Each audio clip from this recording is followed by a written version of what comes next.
Hello, welcome back to the Your Everyday Strength podcast. My name is Josh Sternberg, and if you are just joining us here for the very first time, thank you very much for being here. If you are returning, this is episode 17. Thank you very, very much for being here. Today, we do have a guest with us. It is Mr. Kyal Currant. What I'm going to do, I'm going to let him introduce himself, give you guys a little bit of insight into who he is, what he does, and we're just going to essentially allow this to flow as it needs to and basically let whatever happen. Take it away. Thank you. Thank you for having me on, and thank you for watching and listening, the viewers. As Josh said, I'm Kyle. Where's there to start? I'm trying to... Man, I'm a very multifaceted human being. But to give people some context, I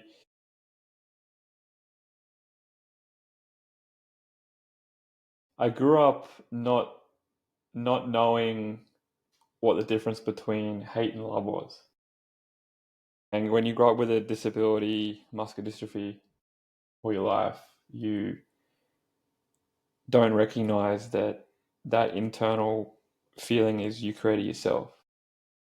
So I was diagnosed with muscular dystrophy when I was 2 years old, and they had, and it's in short for MD, and there's been symptoms of other disease called Charcot-Marie-Tooth disease, which is a hereditary nerve disease that affects the nerves and muscles and progressively gets worse over time. That's obviously very similar to muscular dystrophy in that aspect, and that affects 2.6 million people globally. What I've come to understand, though, is that in my journey, I've actually looked back at doctor's notes and I was diagnosed with muscular dystrophy, but there was no diagnosis of CMT, Charcot-Marie-Tooth disease. It was just the symptoms I had and it becomes clear. Yet that condition of muscular dystrophy, doctors said I would progressively get worse, whereas my life is progressively getting better and better and better and better. And this happened. There's many different challenges and stories I could share about how this has transpired in the life I live now. But long story short, I lost a best mate, and that really sort of shattered my whole world. And I needed to either make a change or sit in the suffering and not do anything about it. And that was a person who adopted me in the right mentality, the right mindset, healthy habits back when I was in that space, got me into the right way of eating, exercising. And when that happened, I was like, I got to do something with my life. And I knew deep down I had this story to share with people. I just didn't have the courage at the time to share it until I've done heaps of work on myself to actually get to this point in my life. I love that. You said it yourself, very multifaceted. There's a lot to unpack within that. I suppose for those listening at home, for people who may not have ever heard any part of your story whatsoever, do you want to dive a little bit deeper into some of the stuff with MD and that progression through life and how that maybe shaped a little bit of the mindset? And then I'm sure that your best friend who you lost ties into that a little bit and along the way and things like that too. Yeah. So for most, the muscular dystrophy really affects the muscles and nerves, well, muscles specifically, whereas like a lot of weakness. There's certain points of my muscles I don't have any growth in. I had to develop that over time. Like trouble with walking, I'd walk inwards, my knees would cave in. I couldn't run. I would get so tired, energetically, I was so tired all the time. And I didn't know how to communicate that with people. And I shut down. I was very insecure, very shy little boy growing up. I would make jokes, obviously, have as we do when we grow up, but I would get so tired and didn't know how to express myself in a way that I knew that wasn't condescending of what other people thought I was feeling. Basically, I was disconnected from my body. I was numb. I was numbing myself with different things and whatnot. But the journey through childhood was I was bullied a lot, whether that was family, whether that was my brothers. But I mean, look, at the end of the day, they were doing what they knew, and I appreciate them and love them for who they are. Or kids in the playground, or people would say stuff to me, or all that stuff. But most important, not many people knew about my condition because I never really brought it up, because I just wanted to. I didn't really. My parents sort of didn't keep it a secret as per se, but they wouldn't really use it as a way to, like, not you. They did the best they could with what I had, and I think that's where I get my mentality from. Like my father's got the disability as well himself, so he's got it from the neck down. But he's always just lived his life, and used to be a rat bag when he was a kid, and all the other stuff. And he's just done these things. He's worked hard for his stuff. He sacrificed a lot for us kids, and I think that's where my mentality comes from. Just keep going, keep pushing through. But at the same time, I now know from the work that I've done to slow down and stop, because my body's not designed for like other people, and it's taken me a long time to actually build the strength, build the energy within inside of myself to do a lot more than I'm meant to be. I shouldn't be here, right? My whole destiny of life is like, you're disabled, you shouldn't be doing what you do. Yet I'm living proof of it with the stuff I do. And yeah, that in itself is almost a testament to how, I suppose, powerful the mind can be, because it could be very, very easy. And I'm sure you may have seen this growing up, see people with disabilities, and it's not necessarily that they hone in on it, but their families maybe hone in on it a little bit.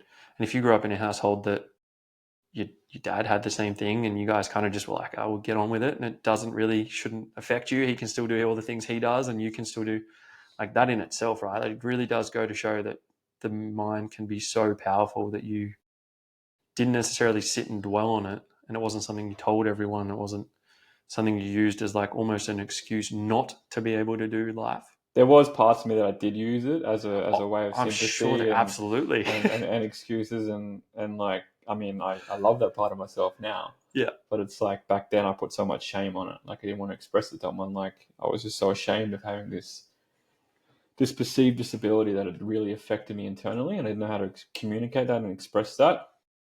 And at the end of the day, like, most people with disabilities don't know how to express themselves in an authentic way, because they get so shut down, because society, they think they're broken, when in reality we're not broken. We've just really never been built in a way that should be expressive and should be accepting and love. It's just we've been conditioned to, oh, that person looks different, that person looks unique, I should treat him differently, when in reality we shouldn't be treated differently. We should be treated like equally as one. And that's, we are all one. When we come together as men, as women, as families, as a big community, that's what we are.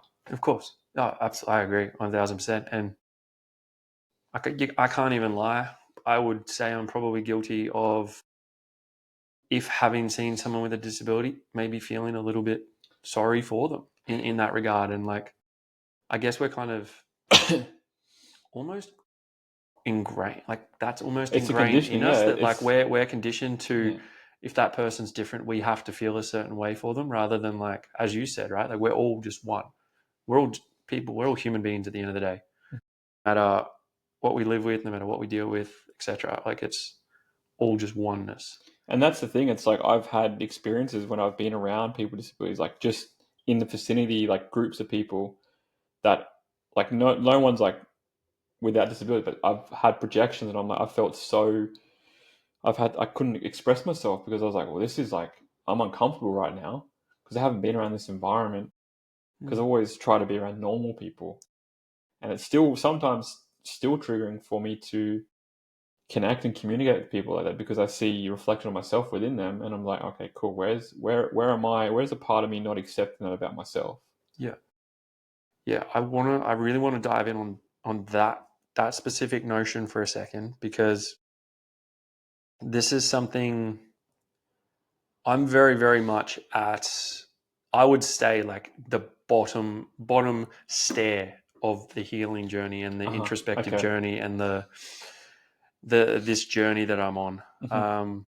in all honesty, it's probably been less than 12 months that I've really dove into this side of myself. And it's been something that's always been there from a spirituality side of things, from a holistic point of view, things like that. But the last 12 months for me have been incredibly transformative in that regard. And something that I've really, really, really been trying to focus on lately is that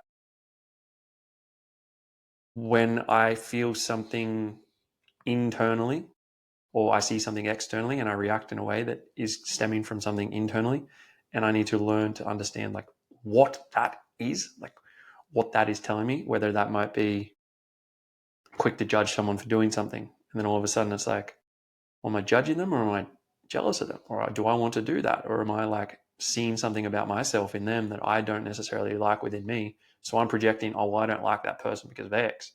When realistically, that's something within myself that I don't necessarily like about myself. I wish I could change. So for you, where did you start to sort of really dive in on that sort of thing? And where has that led you in parts of what you've done? I think the projections that we create internally are from our core wound as children. And for me, one of my biggest core wounds is abandonment and disconnection, right? So and self-hatred, I would project, because I was feeling I was hating myself. I would then project it onto other people and give them shit because I was feeling like shit.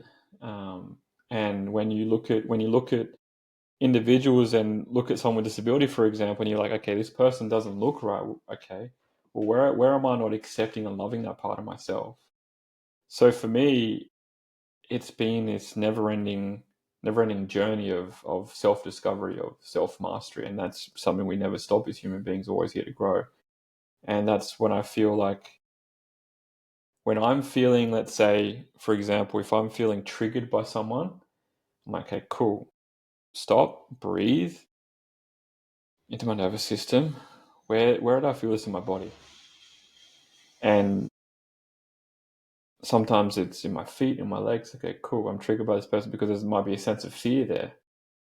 Because our nervous system is wired to a certain point where our body tells us the story of what we've created internally. Like our mind knows, our body remembers. And when you can feel into your body, you can actually understand. When you breathe into your nervous system, you can understand what's happening. Okay, is this resentment? Okay, do I want to dive into this further? You don't have to dive in. It could just be something coming up.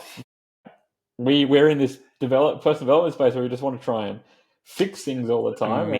And I've been guilty of that, but at the same time, one of my best friends was like, "Carl, you don't have to fucking try and fix everything." Yeah. And I'm like, "Oh, it's very true." It's like, could just be this, but I'm massive in self-reflection. Yeah. That's the biggest form of growth, is self-reflection. And when you can tune into what your nervous system is telling you, you can actually understand what the part of you're not accepting, whether that's integration, whether that's parts work, whatever that is. Reflect on it, write about it, like what's coming up for you. The best thing to do is just get a pen and paper out and just write, okay, what's this coming up for me? Yeah. I think I went on a loophole, but No. It does for sure. It sort of highlights, again, a very similar sentiment that I talk about all the time, which is like journaling. Like I'm massive for me, like journaling, out of all the approaches, everything from breath work to meditation, journaling just works for me. I'm very, very able to articulate exactly what I want to say. I'm quite good at being able to talk about what I think, what I'm feeling, how I'm feeling, very raw, open, honest, and I can be as open and honest as I want with myself on a piece of paper. And it's almost as if by putting it onto that piece of paper, I lose all fear of judgment of myself, because now it's no longer inside of me. It's something that I can actually physically look at. And I think that that's something for me that ever since I can remember, ever since I was a kid, I've always read and I've always written. I've always been pretty good at both. Yeah. It's just a matter of like using that as the modality for me to help process things. Yeah, see, when I was a kid, I left school, and still left primary school, they said I was a slow learner. I left primary school slow learner, and I had to like I was delayed slow learner, and then I didn't know how to communicate properly. I didn't know. I had to learn these skills as I grew older. So, but then also no one's seeing you for journaling it, right? Yeah. You're just seeing it for yourself. Whereas if you, for example, if you post it on social media, the whole world sees that. Yeah. And that's been the biggest thing for me is like, okay, the only outlet I had is my social media. So I'm going to project all my unconscious projections out of my social media, not to hurt or harm anyone, because that's how I'm feeling internally. I didn't have any other way to process it and let it out. I had to do it on social media. And I got a lot of hate from that, specifically from family, because they didn't see this side of me. They'd never seen this side of me before. They're like, where does this come from? And it's like, what's Kyle doing? It's like, it's nothing to do with them. It's just my own projections I was putting out there. Now I'm so discerning what I put out on my socials. Now I'm like tuning into it, because one of my mentors is like, your level of credibility is determined by what you share and what you don't share. Yeah. So now I'm like, fuck, okay, now I've got to tune it. No, is that sharing, or is that just me trying to get validation? Yeah. Yeah. I like that. Yeah. I like that a lot. I quite literally last week, I don't know whether you saw it or not, but I put out a post about authenticity. Yeah, and I was saw that. essentially discussing exactly that. Like, in the realm of social media, in the realm of coaching, in this new age of everything is online, and let's be realistic, like, it's been around for a while. Facebook, MySpace, Ebo back in the day, There's MSN. MSN. Like, you whatever you felt, you put in your status update on MSN. Like, that was there. My Facebook statuses from when I was a kid, disgusting. MySpace. Oh, like, it was just all of them were so bad. So it's not a new thing. It's not this like new thing that's like all of a sudden people are just, people have Instagram, so now they share. It's like, it's been around for a while. And we're told to do this and told to do that, and like people just regurgitating the same shit over and over. And I was just stuck in this loophole of like hating what I was putting out. In turn, it was doing really poorly, which was leading to very poor results from a business perspective, which in turn was then making me hate the content even more. And it's just this never ending loop that I had to really sit back and like, I always used to say that I believe social media is a vessel, and I've only ever wanted to put content out that actually benefits people.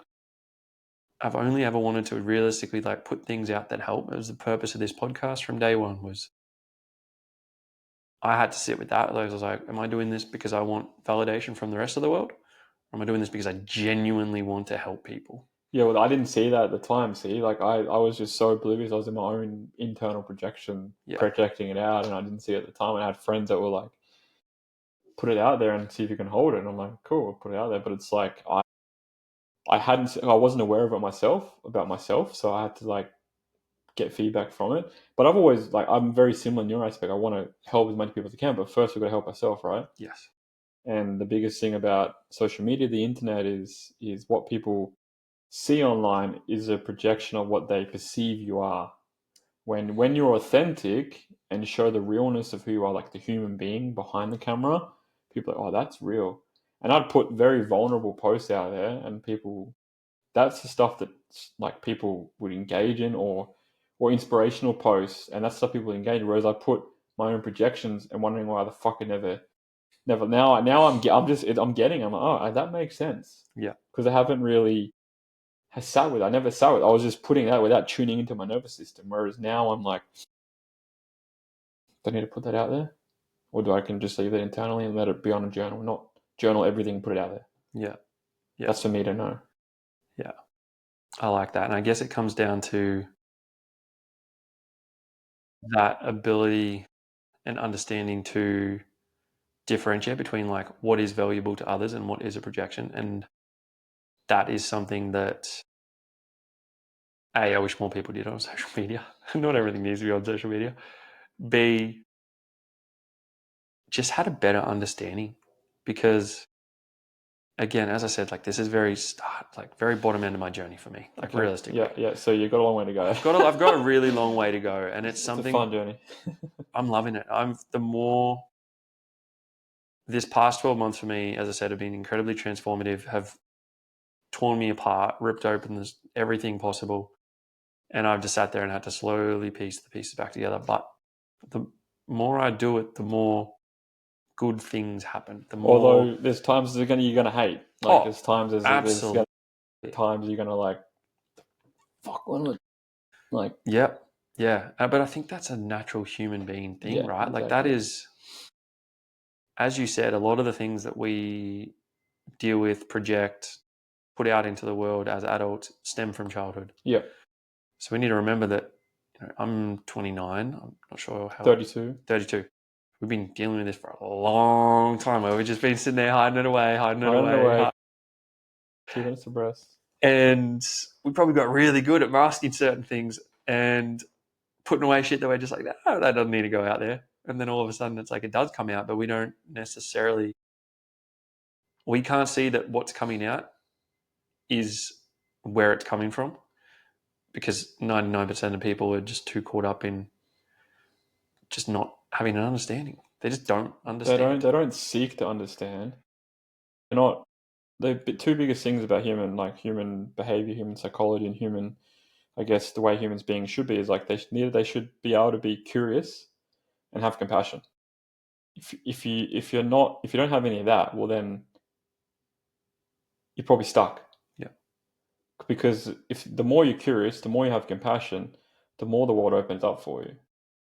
And especially as men, compassion to yourself, because we can tend to be hard all the time, and then be curious. Okay, cool. Question it. Why? You don't have to all the time, but I mean, I've always been that person. Question why? Why did this happen? Why did it happen for me? Not just to me, for me. And that's that. It's that balance, right? Like, because when I was growing up, my brother used to hate. You like that snowman off Frozen. Why? He's like, I used to hate it all the time because I question everything. It's like, well, I'm allowed to question everything. That's my own. I want to be curious. You don't have to question everything. You can just be you, and I can be me. But it's like, seek to understand someone. Seek to know about them. Most importantly, seek to understand yourself. Know thyself. I think just on the topic of just always questioning, I'm very, very similar in that regard. I'm always been someone who wants to know the why behind things, the how, the what, how is this working? Why does this work? Like, why does it work that way? Why can't it work my way when my way works just as well as your way? Like, these kind of control things. could be control. That's a control thing, yeah, for it's sure. A control thing. But I also think it comes down to people stop questioning when they get told to stop questioning. Oh, stop asking questions. Stop asking this. Why do you need to know that? Like, why is this? It's like, you don't have to know. You can. No. You can just be like, all right. You don't like. It's just who we are. Like, it's in our innate nature to question things. We could just leave it. I've been told to, like, boundaries being set to me. I'm like, okay, cool. I'm not going to leave it. You can just say no or yes or keep going. But yeah, it's up to you. Yeah. I agree 100%. I just know that I've also then almost I found myself at times over explaining the reason why I've asked, because I haven't wanted to offend somebody by asking a reason. Being very inquisitive in nature and just asking a question for me is because I genuinely want to learn. Where some people almost take it as like a question of authority or a question of like, oh, who are you to question me with that? And it's like, then you're justifying. Then you're like, oh, well, no, it's like, I'm not trying to be rude. Like, I genuinely just want to know X. And then it's like you find yourself like overcompensating by. Yeah, you're trying to validate the question for trying to find the answer within yourself, when we have that already within ourselves. We have that within ourselves anyway. We don't need to question things, but it's always being curious about it and asking why. And there's also a piece of like, if that person, if you're over explaining things, then you're justifying the reason why you're asking the question in the first place. Make sense? Yeah. It's a paradox, right? Yeah, such a weird. This is like, this is why, as you said, right? Like the personal development world is something we're never going to end. We're always going to be wanting to be better human beings, better friends, partners, fucking bosses someday, all of this other stuff, right? Like I think it's within us. It's within what we want. And you've just highlighted in the sense of like, as long as you have compassion and curiosity, you'll probably get pretty far in life. You'll probably be able to do a lot of things in life and achieve a lot of great things. But it's still not a very common practice to sit there and dive into yourself. It's not a very, especially as a man, but just even within females and women as well, like it's not a very common practice to sit there and go, okay, well, where do I feel this? Why am I feeling this? Where is this coming from? What is this bringing up? What is, Because they've got to be busy. Got to be busy all the time as man. We've got to be working. We've got to be busy. Got to be this. Got to be that. It's like, no. Once you be with yourself, you can have all that stuff. You can create. You don't have to always be busy all the time. For what purpose? I understand you've got to support your family. Obviously, you need to work. We all work, but the most successful people in the world have that inner feeling, have been curious, have had compassion. Yeah, absolutely. And I know as well, like in the world, that most people say depression's at an all-time high. There's a loneliness epidemic. And my thought process a little bit around some of that is you're only lonely if you're scared to be with yourself. A lot of the time when I have felt lonely or felt alone, it's because I've been scared to be with my own thoughts in my own head. I spoke about this on a podcast very, very start of the year, and we dove into this a little bit in the sense of I could never go anywhere without headphones in. It's music. Constantly have music playing. Constantly have all these external stimuli going on to distract me from sitting within myself, to distract me from listening to that little voice in my head that's probably actually saying some pretty useful things when you dive a bit deeper and sit within it and get a bit uncomfortable.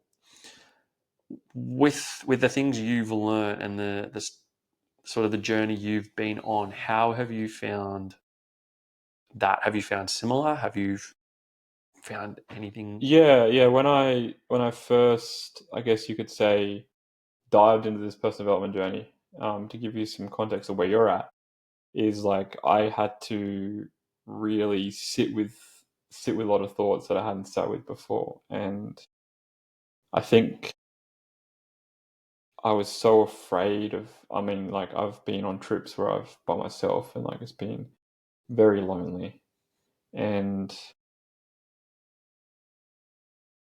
I was not afraid of what was come up. I was more afraid of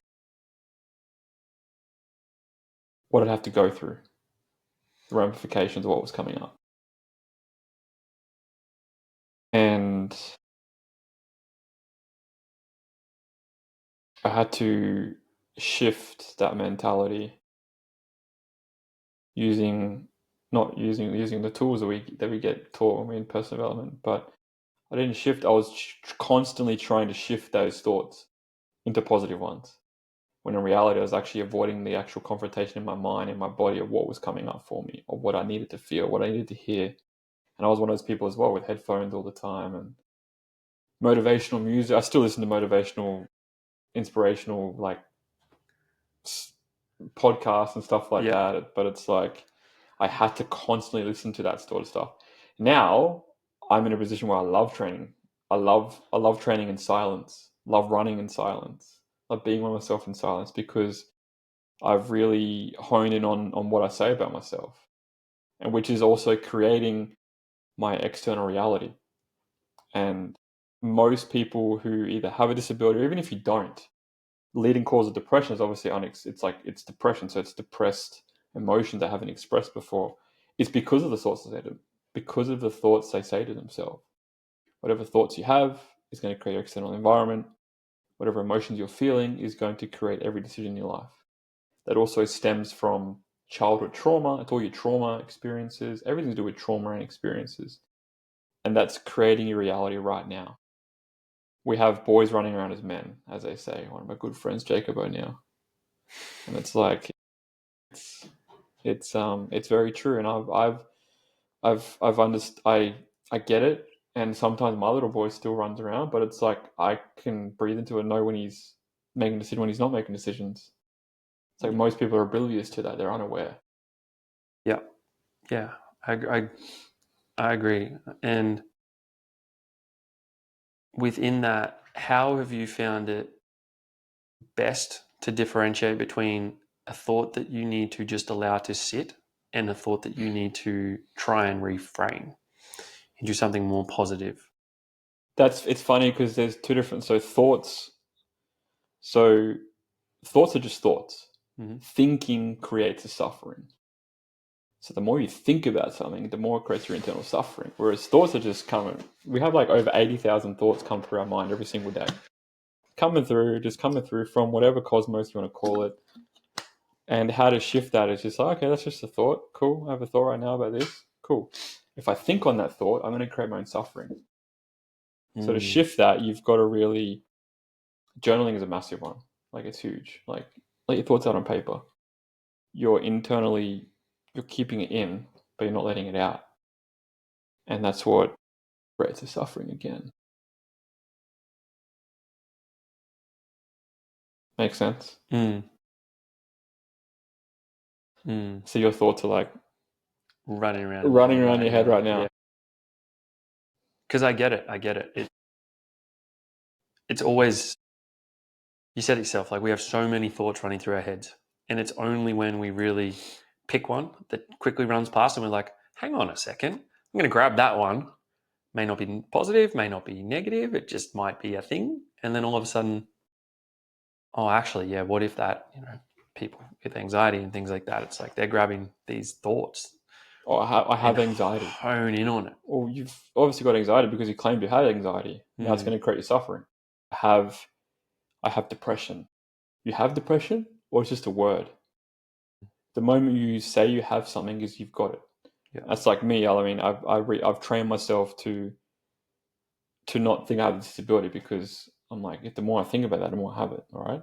It's the story, right? The story we tell ourselves, and I'm still training myself and still letting go of stories, but I know in reality it's not helping me in any way, shape, or form. It's going to keep me where I am and not project me forward. Yep. Which is why your environment is so important. Why you're changing your environment. Why the people you hang around is so important to project out of. Because the more you stay in a certain environment, the longer you create the suffering internally for yourself, and you wonder why you're in the same position you are 2 years later. They say you are the sum of those you surround yourself with.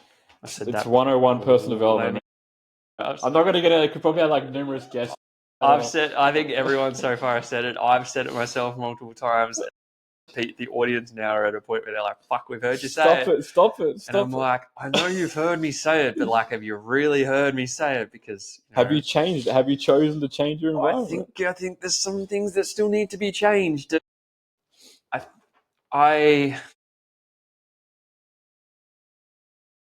And it's oftentimes I've found within that, I get it. It's hard to change the environment sometimes. 100%, I get it.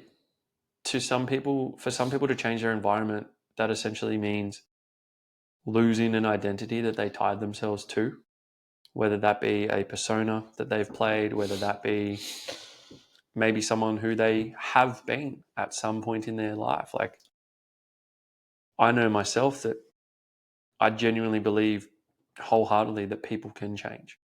Deep down to their core, they can change. If they choose to. And if they're actually willing to do the work. Yeah. Because for people to change to the degree that probably some of them need to, everything needs to change. You've got to sacrifice much. Yeah, it's not like you don't just randomly just do one thing differently. It's like how you do one thing is how you do everything. You need to now, if you want to change into a different person, a better person, you need to rewire everything. Well, that's what I've come to realize is like, I think this shift only happened when I moved. It's like, okay, cool. I've been wanting this move for like the last 6 months, and my heart was like calling me to breath work to say something. I don't know who it was, but I had to say something to someone, and I'm not going to get to the next level by playing the same rules I played before. And I'm now so aware of my habits. Sometimes I catch myself. It's like I can't keep playing this bloody game all the time. move away from my role. I've got to change what I'm doing. I can't keep playing the same game I was playing a year ago. If I want to get to that next level in life, in business, relationships, whatever it is, I've got to change something. Because if I'm not changing it, I'm choosing it. 100%. Yeah. And I didn't recognize what that meaning meant until the start of the year. Yeah. Like, oh shit, okay, cool. Now I get it. And at the end of the day, we've got to be aware of it. Sometimes it's consciously, people say it to us, but we don't actually, it doesn't sink into our nervous system. Now I'm like, all the things that all my mentors I've invested in is like, it's hitting me now. It's like, now you're embodying, now you're integrating it. I'm like, oh, that makes sense. And I had so many opportunities in the past, but I wasn't ready back then, or I wasn't catching on. I'm like, fuck, now look at that person. Now look at this person. They've offered me this, but I was oblivious to it. And it takes us so many times, like we've got to go through so much pain and discomfort in order for us to change. And that was me when I started this. Like I had to go through my friend passing to recognize that I can't keep living this life. Like he's lived his dream. What am I doing with my life? Yeah. It's the statement you said around what you're not changing, you're choosing, and just anything in that regard is, again, it's so common to see people just caught up in it. And I even myself, right? Like it's so fucking weird. You say you do. It's why I'm a little bit not speechless, but a little bit taken back at the moment. It's something I'm really having to sit with at the moment. Is what the next level is and how that looks, and understanding that although at the moment, in all regards, I would say I'm doing good across all levels, I'm not doing great. And I did a podcast a couple of weeks ago about self-sabotage and about how I am essentially sabotaging great. Not necessarily on purpose, not maliciously, not because I don't want it, but it's almost the fear of the unknown, despite the fact that the unknown could be so fucking positive. But then you're like, you're projecting the future before coming back into the present. And then you're creating a world from your past. You always copy and paste in the past, copy and paste in the past into the current of now. So you're still playing that loop. But God's planned our future. We just have to follow our heart, and wherever that goes, it's gonna give us in the right direction, right? Yeah. I see my future very clearly. I don't know how the fuck I'm gonna get there. I just know that as long as I keep listening to my heart, I'm gonna keep progressing forward. May take a couple of steps back here and there, but I've got to just keep listening and keep following that heart of mine, because otherwise it's not. My head hasn't led me anywhere. No, not anywhere good. Anyway. Not anywhere good, anyways. We think about it too much. It's led us places. It's led us places. Ego, but it's fucking. I've been humble many times. Oh fuck, haven't we, Justin? It's in that as well. Like you say, leading with your heart. I guess it's another term for intuition, following that gut feeling. That like sometimes the strangest thing happens. You feel something in your gut, and you're like, "That's weird." And something will happen, and you're like, "In a fucking second, what's going on here? Like, what is happening here?" It's like the more you lean into that, the more you lean into what intuition or your heart or whatever is telling you, suddenly, as you mentioned, like there's already a path designed. Now you have a vision in your mind of what your future can look like. As it stands, based upon your past, you've never actually seen, felt, etc., physically in a physical realm. But your mind can create that, and you just follow that track there. Station or whatever people want to say. Law of attraction, law of detachment, all of these sort of things, right? Like there's different terminologies for all of it, I suppose. And I only know this from personal experience, it can be fucking hard to trust that little gut feeling sometimes. Self-trust, yeah. But if there's one thing I have learned, is when you do trust it, really good things happen. Yeah, I've recognized really good things happen. And I'm a big believer that there's no such thing as coincidences. Every single thing happens. Conversation as a mental plan.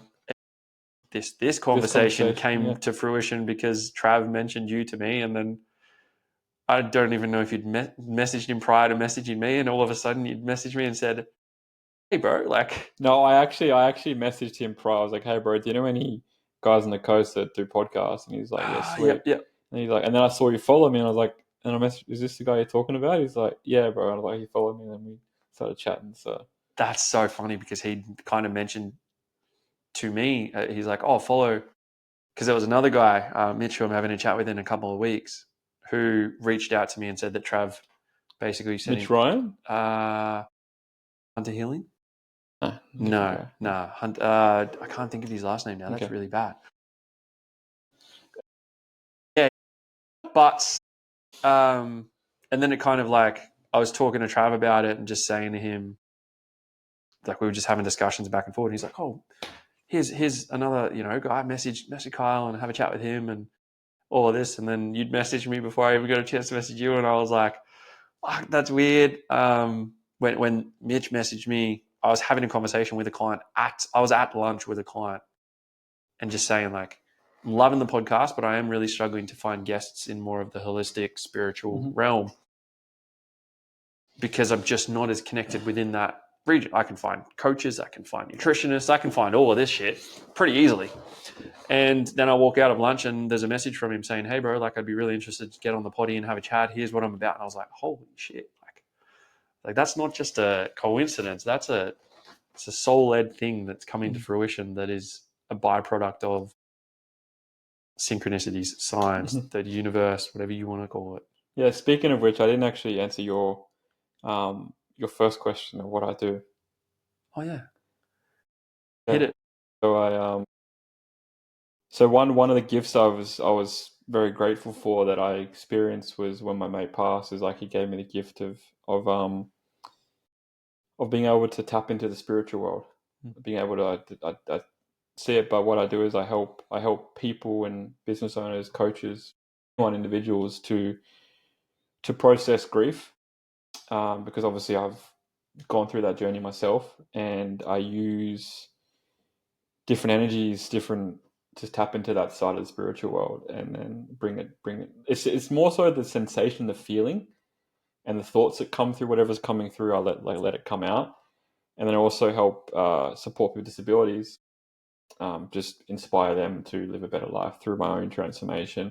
But most importantly, I help entrepreneurs communicate their message and then connect their heart with that message to create their own impact in the world. So that's what I do now. It's taken me a long time to get to that point. That transmission, that download, as we call it, has come to me only in the last few months. But I love it because I've experienced it many occasions just out in public randomly. Like someone random will come up to me, and then the conversation leads to this, and they're crying in front of me. It's like, it's like I was just tuning into whatever was coming through for me at the time. And that's because when we dive deeper into the journey, we understand that spirits still live on. Like when people pass away, their values get adopted into every person they've connected with in their lifetime. And being able to connect people with that of a loved one, of an animal, of a pet, it's very beautiful to witness the feeling they get, the transformation within that moment. And I love it. And you see that's something you've only been doing for a few months now, or is it come to more fruition? No, so that the healing side of like the grief side of it, I recognize I've been doing for the last couple of years without realizing it. But every person I've connected with has always had that piece that's come to my reality. Whereas the entrepreneur side of like helping people communicate the message by connecting through their heart to create their own impact has only come through in the last few months. It's like all like an integration piece from all the work I've done. And now I'm building out certain things at the moment to bring that to reality. Sick. Yeah. Is it under wraps? It's under wraps. It's under wraps. Okay. Yeah. Yeah, We just got to keep. this year's been a very like start of the year was very intense. First couple of months, sort of different things thrown in the spanner works. But then I've just been not as online as much as I was. Usually I was posting stories all the time, but now I've just been sort of in this space of different creation things, different things I'm building, and it's under wraps. I've shared it with a few people. Yeah. So I'm looking to get it out there very soon. Cool. Fucking, that's sick. Yeah. I love that. I like the more I've dove into this world, the more, against nothing, you are the sum of those you surround yourself. The more I surround myself with certain people, meet certain people, just have not off chance meetings, but like one thing leads to another, leads to another. Like me getting Trav onto the podcast actually stemmed from having another guy come onto the podcast, Jimmy, who I had followed for years on social media, and just on an off chance, I'd messaged him and just said, "Hey, bro, like I've done one episode so far. Please, will you be a guest on my podcast? Like you don't know me. I don't have any, like I got nothing to show you right now." And he was just like, "Brother, fucking oath, I'm going to be on the Gold Coast next week. Let's do it in person." And at this stage, I was just doing it off my laptop in my office. And I was like, "Oh, yeah, I can. Yep. Okay, cool. I'll figure it out as we go." And that led to being the very first one I did in person, downstairs on the couch, actually. But then from that conversation led to Trav. And obviously meeting Trav has led to meeting you and led to meeting other people within the space and just connecting on a different level with others. And I'm just like, the more you just sort of keep unraveling these little tidbits, little things that are just coming through, and just kind of following and allowing it to happen. We're all one, right? It's all coming back to the connection of one, of all of us, like universal law of oneness. Yeah.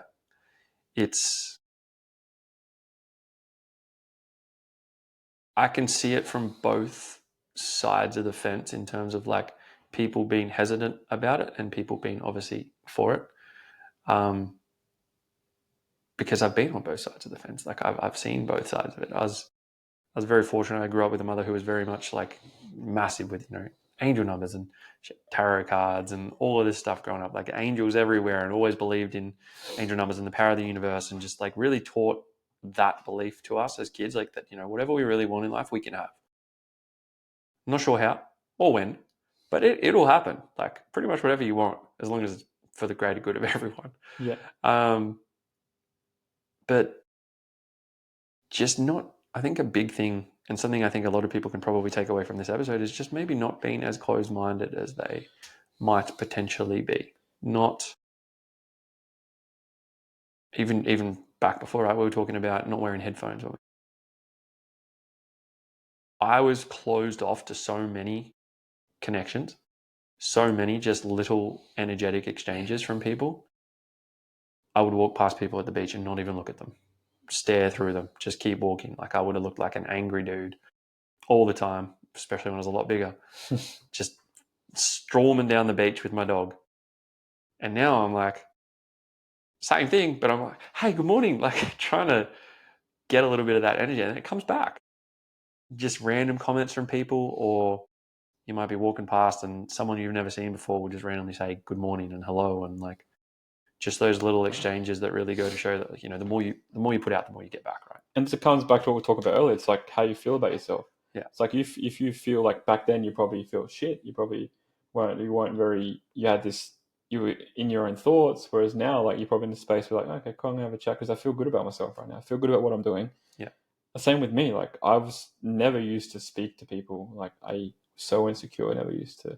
Remember this one time my mate, I was actually reflecting on this a couple of weeks ago because I caught up with him. He's a high school mate, and we used to go out to like pack fair, and like he was into the pickup dating game. Yeah. And I was oblivious to it back then, so I wanted to do it, but I was just so insecure back then. And we're just reflecting on it with another mate who used to do it with us. He's like, where you were back then to where you are now, it's leaps and bounds, bro. I've been loving watching. He doesn't like any of my stuff, but he's just been watching my journey ever since. And it's like that. Now I'll happily talk to women like without even knowing, like, we're just, hey, how are you? Yeah. It's not to at all pick her up or anything like that. It's just to have a conversation. Yeah. But I think back then I was wanting to get that woman's number because my mate was coercing me to try and pick her up, you know? Yeah, and then that would validate how you feel about Validate how I yourself. feel about myself, but then also he was obviously helping me, teaching me, like, you obviously got to put the reps in, right, you know? At the same time, like, I'm not that type of a human being. Like, learning what I know now, I'm very respectful of myself. Like, yes, we could do all that stuff, but it's like, I don't need validating that person, not myself. It's the energy, right? Exactly. Everything's an energy exchange at the end of the day. The people we interact with through everyday meetings. Again, it comes back to that. We are the sum of we surround ourselves with. Surround yourself with people who drain you, who are even if it's family. energetic down. Family's the hardest one. That's a real hard one to cross. Yeah, it's like I love you so much, but I can't always be around you. I love you, but I love me. Yeah, but it's like that's why we got to use our practices, like spiritual practices, whatever your practice is, whether it's your habits, you got to really cleanse your energy. Like energy hygiene is huge, and it's something I recognize that my energy is being spent elsewhere, and I have to really like constantly cleanse my energy, internally and externally. But sometimes I could always keep the energy to hold it, but it's like I don't need to hold that energy. It's not my energy to hold because I haven't done the level of work that I've done. It's like brings me back to their playing field. But I can also protect. I'm choosing not to protect energy sometimes because I'm like, oh, that's how you feel. When I can choose to protect my energy, I can come out of it different, like same energy. I'll come in with it. Yeah. Still learning, still growing. We're never going to stop learning. Yeah, I think that in itself that's everything. That is the essence of everything that we do. Is it is going to be a continual journey, continually learning, continually probably fucking up along the way, making mistakes. We'll fuck up no matter what we do, and learning from them, whether they're good, whether they're bad. Everything at the end of the day, it always works out exactly as it's meant to. And that is something that was ingrained to me from very young, is that no matter what happens, everything just works. May not be how you first thought it, may not be the plan you had in place, but it will just work out. Lucky you had that young guy. I had to learn it through personal development. Yeah, it's a lot of money invested. It's fucking it's just, it's something I say to everyone. No matter if people, I know there's a lot of people who aren't on the same wavelength and things like that. It's something I will still always say to them if they're good, bad, and I'm like, everything works out exactly as it's meant to. You don't need to know how. You don't need to know why. It just does. Be curious and ask why, but you don't need to know why. Of course, yeah. Sometimes you can't have an answer at that point in time, and you won't find out until months down the track, years down the track, and you look back and you're like, oh, that was why that happened, and look at everything that's happened since. Yeah, I'm still reflecting. I'm like, okay, cool. That's happened for this, and this happens for this, and I'm like, thank you. I reached to my mental reason. I'm like, thank you for the work you did with me, and it's like it's an honor, bro. Like I'm loving watching the transformation. I'm like, great, cool. Yeah, just thanking. Like the biggest thing is thanks. Yeah. Always having gratitude for the lessons we've learned, I think, is a big one. Gratitude. There's a lot of things I've looked back at and been like, at that point in time, that was a really negative experience for me, but I now sit with gratitude for an experience because it's taught me X lessons, or I've learned this about myself, or I've been able to actually sit with new things to learn more. Yeah. And the more I've done that and tried to look at things from a point, as you said before, like instead of why is this happening to me, to why is this happening for me, or what is this trying to teach me, or even through you, or like what is sort of coming through for this moment. It just changes your whole mind. Suddenly it's not a bad thing. Suddenly you're almost like, oh, thank you, this is something cool I get to like look at, or I get to dive a bit deeper on this, or this actually exposed something I haven't really thought about before. It's like, that's almost like not a game, but it's like fun. You're kind of excited for it. Yeah, it's a little bit more of the journey. Yeah. So I love that. I think honestly that wraps it up pretty bloody well. Yeah, I'm feeling the same. I think that honestly wraps it up in a nice little bow. If you would like to give the audience at home your shout out, where can they find you? How do they get in contact if they want to chat, want to talk? Yeah, so you can find me on all socials, Kyal, Kyaln Currant, Currant, on TikTok, Instagram, Facebook. I'm mostly on Facebook and Instagram. I also have a podcast on my own. It's called the To Be Podcast, where we share, very much similar to this, where we share people's stories, what they've been through, tools, and give to people. And if you want to reach out, have a chat, whatever it is, open for giving you any sort of tips I can through my own journey, through my own lived experiences. But that's where you can find me. I wouldn't give my number out to people, but Yeah, no, that's so fair. Yeah. I don't either. I made the mistake back when we used to work in commercial gyms. We had to put our numbers on the board, and I would, and then I'd get random text messages. I'm like, I don't actually want to text you, unless you're a lovely woman who's in feminine. Yeah, there's a long list. There's a long list. Yeah, there's a long list. Before we wrap up, I do have 3 questions that I will ask everyone. So, first one, if you could tell your younger self one thing, what would it be?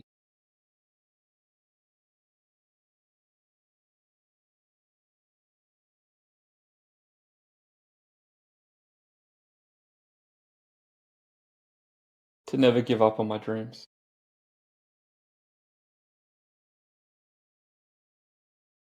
Nothing more needs to be said. I love it. Favorite animal? Favorite animal? I've had a real mixed bag on this question. Yeah, so what's come through, I've only recognised as my spirit animal is a wolf. I like that. It came through very strongly a few weeks ago. So I love that. Animal wolf. I like that a lot. Trav's was a bear. If you're wondering, Trav said bear. That doesn't surprise me. And I was like, yeah, I can see that. That makes sense. Then I had one of my other mates saying otter. Otter. Yeah, and I was like, okay. I was like, yeah, fair enough. Like otters are cool, but I don't know what it represents. But sick, like that's cool. And then last but not least, what does strength mean to you? Strength is the power to keep going no matter what life throws at you. Strength is the underlying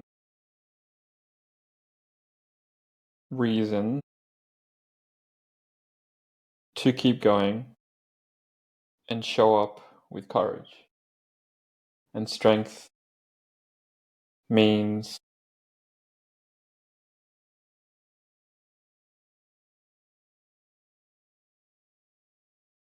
you can be vulnerable and you can share from your heart without ever worrying what everyone's going to say about you. I love it. That's perfect. That's it. Thank you, sir. Thank you very much for being here. Thank you. Thank you very much for your time. Thank you. I appreciate it. I appreciate your energy. I'm sure the audience listening at home, again, thank you very, very much for tuning in.